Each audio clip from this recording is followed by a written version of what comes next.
Kuku. Yoniperekedza nobvisa chivheti changu riri pawaya. Uchikuenda? Iwe kwakutyisa ungusha unokosviba unozva ndinotya wanouya. Ukuya. Mpinda pamberi. Siya watosera luka.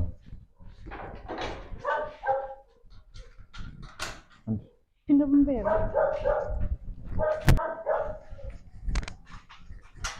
Watora were panje. Watora kunonga zvipani. Ya. Ngwesi udipa. Sokano varira. Unogona kutoparara ngepapo plus blanket unaro zvako. Baby man. Baby kudi kwacho. Ndivhurire man. Baby. Hello. You know I love you, right?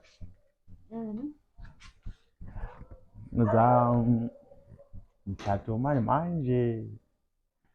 Tachata hama dzako nedzangu dzoungana. Chatotodana pamberi pehama dzedu. Dzako dziripo, dzangu dziripo. Ticha-exchange ma-vows.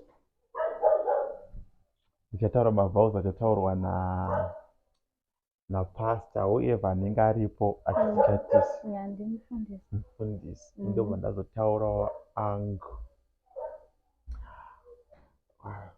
Saka utoti utaura zviri sweet sezvoti zvingatonyengetedza zvinganiko. It's not about kunyengetedza. I'm just reminding you.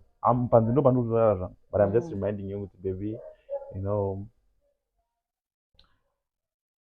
I love you so much, you know. I don't know.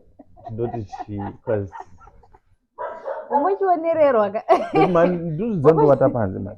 Ndingokuudza kuti. Okay, ndudzi. But you remember ndakambokutengera baby wangu. Yeah, but okay, it's fine. Ngatinyarira zvatakapedza. Yeah, wakanditengera, thanks. But I love it. Anyway, poti yangu iri kutsva. See you after 10 minutes. Baby can. Muchato manje baby. Kiki man. Kiki.